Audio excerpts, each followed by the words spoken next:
Although the requirements of independence and impartiality may overlap, they are two distinct, clearly distinct terms. They strike at the root of what Mr. Nariman referred to as the my arbitrator, our arbitrator, their arbitrator, your arbitrator syndrome. I had heard it, of course, right from the time I started practice, and I was distressed to hear these expressions at this meeting itself. It is rather unfortunate, but if so many people say so, it must be true. Hopefully, to as minimal an extent as possible. For any adjudicating authority, be it a judge, an arbitrator, a quasi-judicial authority, tribunal, it is necessary to bear two things in mind. Firstly, it is imperative that the decision is an independent one. Now, this is not as obvious as it sounds. I do not mean that only malafide decisions are not independent. There can be decisions which are not independent, which are also not malafide. As I've often mentioned to my colleagues on the bench, it is as, if not more important, to decide independently as it is to decide correctly. Because whether a decision is correct or not can very often be a matter of perception. Whether a decision is independent or not is, as the young intern mentioned in the pre-lunch session, a state of mind. But at least the person taking the decision knows, heart of hearts, and in his mind, whether it is independent or not. Because when a person, especially an arbitrator, is chosen by a party, it is expected that it is his decision that will prevail and not a borrowed decision. The second relates to impartiality, which is an aspect of integrity itself. As we have often discussed, a wrong decision, but for a right reason, is always preferable to a correct decision, but for the wrong reason. And you know what I mean. It is these two principles that are embodied in the expression independent and impartial arbitrators in the Act, and in particular, sections 11 and 12. But it cannot be gainsaid that an arbitrator must be independent and impartial. The concept, the requirement is obvious. The content is not. The words independence and impartiality are extremely difficult to decide, to define. In fact, before Justice Vazifdar was kind enough to invite me for this conference, I had not really applied my mind to it because you take impartiality and independence for granted. The moment I started analyzing these provisions, I found myself, I must admit, in considerable difficulty. A lexical definition, somebody cited the Black's Law Dictionary, and I'm afraid is wholly inadequate. Because we must define these terms as they appear in the Act and not by the general parlance itself. The difficulty arises on account of the fact that concepts of impartiality, especially impartiality and independence, vary from place to place and from time to time. There was a time when nobody would have even given it a thought if he saw a judge going for a walk with an advocate 7 days a week. Today, motives are attributed. There are places where advocates and judges meet, and the very next day they are in court. Nobody gives a thought about it. Nobody suspects it. But there are places where this is frowned upon. It is going to depend, the ambit of these words is going to depend a lot on your culture, on the place, and in point of time. Take an example. You heard the difference of approach, I won't say opinion, between Chief Justice A.P. Shah and Mr. Hiru Advani. Chief Justice Shah mentioned that if the same arbitrator is appointed by so many people, it is bound to give rise to a reasonable suspicion. Mr. Advani pointed out the difficulties of operations where they have hundreds of arbitrations. Take the railways cases, maybe small, but where do they keep churning out arbitrators from? I remember, at least in 1981, sorry, many of you were not born at that time, but GAFTA, which is Grain and Free Trade Association, and FOSFA, these arbitrations had panels of arbitrators, and people would consistently appoint the same arbitrator. Nobody ever objected to the award on that basis, because these are trade organizations. What is there in a normal GAFTA contract? Agreement to purchase, breach of the agreement, damages, the normal rule, difference between contract price and the price at the date of breach. So, general concepts will have to be fine-tuned and adapted to circumstances. The same situation I can now foresee after hearing Mr. Hiru Advani on the stock exchange. There are many small matters which are bound to recur. It may not be even practically feasible to have a limit of 3 per year. But the other thing is, it is virtually impossible to see and enumerate exhaustively the ingredients of impartiality. I'm not talking in relative terms, in terms relative to place and time, but in the actual aspect itself. There are different aspects which are considered to be part of impartiality from time to time.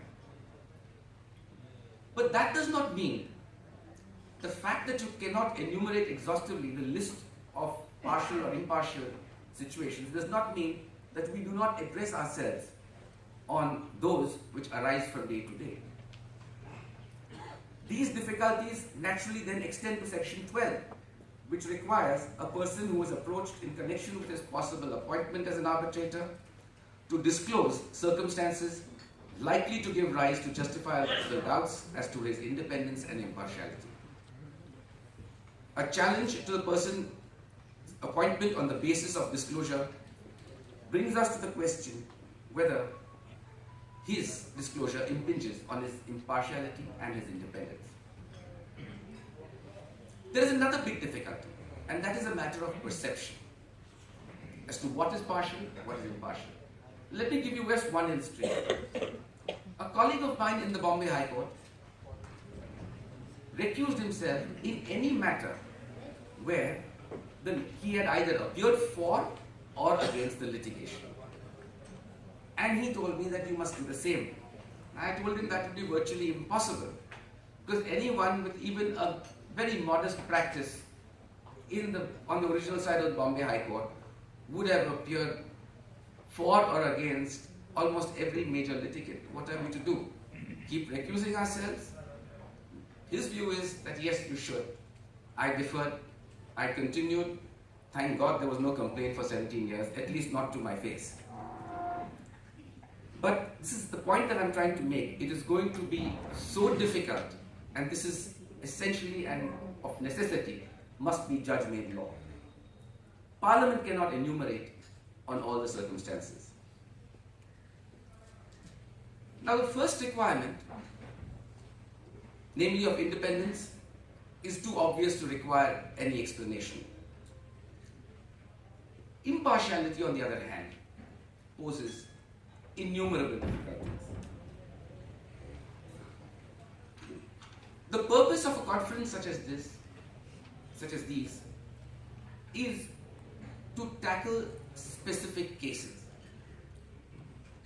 Now, I was telling my friend Mr. Banerjee that as a judge, I always prefaced every address by saying that I do not express a view on law for fear of it being held against me later on.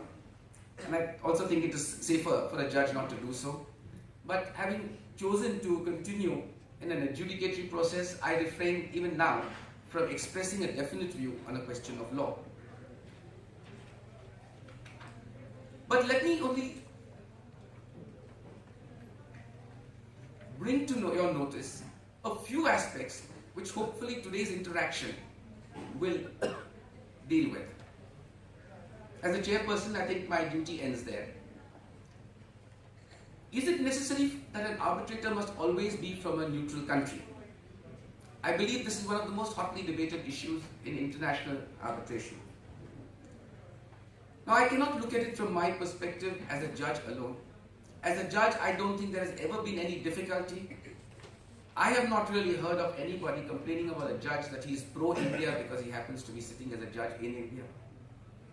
I think the law reports, especially on intellectual property, such as on intellectual property, would establish this fact. I don't see any reason why it should be different with arbitrators.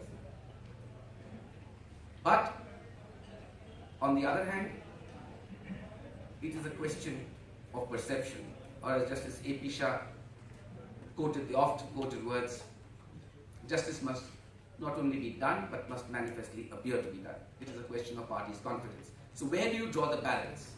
That is one of the issues.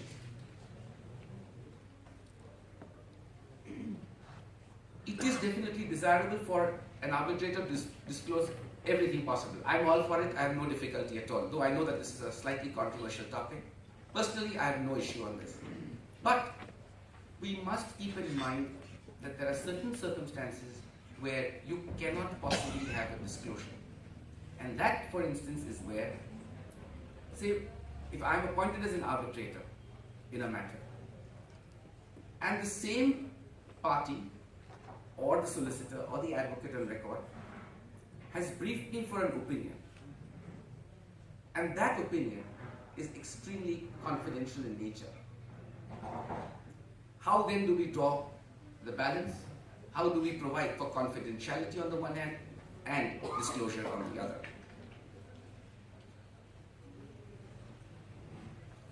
There is one interesting aspect which I have noticed in some of the rules or some of the institutional arbitrations, and that is where a person has expressed an opinion on a point of law. Now here I have no hesitation in mentioning what my view is, because I have actually taken this view in the Bombay High Court. A case came before me where it was, the arbitrator was challenged on the ground that he dealt with a question of law on which he had given an opinion to another party. My view is that arbitrators, judges, do not have any proprietary interest in their judgments. We are always willing to change our minds. What interest do I have in upholding my judgment? In fact, I've often found it to be a fascinating prospect of my sitting in judgment over my own judgments after, say, 2 or 3 years. Let me share with you, not the point involved, but that I have given a judgment on a particular topic, and my attention was drawn to judgments of the Delhi High Court. And I'm not at all sure that I would hold the view that I did earlier. In fact, I was swaying more to the other side. So, and I don't see why, if as a judge, you have no proprietary interest in your judgment, why would you have it as an arbitrator? But, and that famous but, on the other side, there is the question of the party's comfort and the party's perception. And I think I also observed over there that it would be a rather vacuous judge who, after 15 years of being on the bench, has not formed an opinion on a question of law. So what is he supposed to do? In a contract act, he knows when a contract is entered into, when it is entered into on the phone, or when it is entered into a mail. And when the question comes up before him as an arbitrator, does he recuse himself? That is the issue.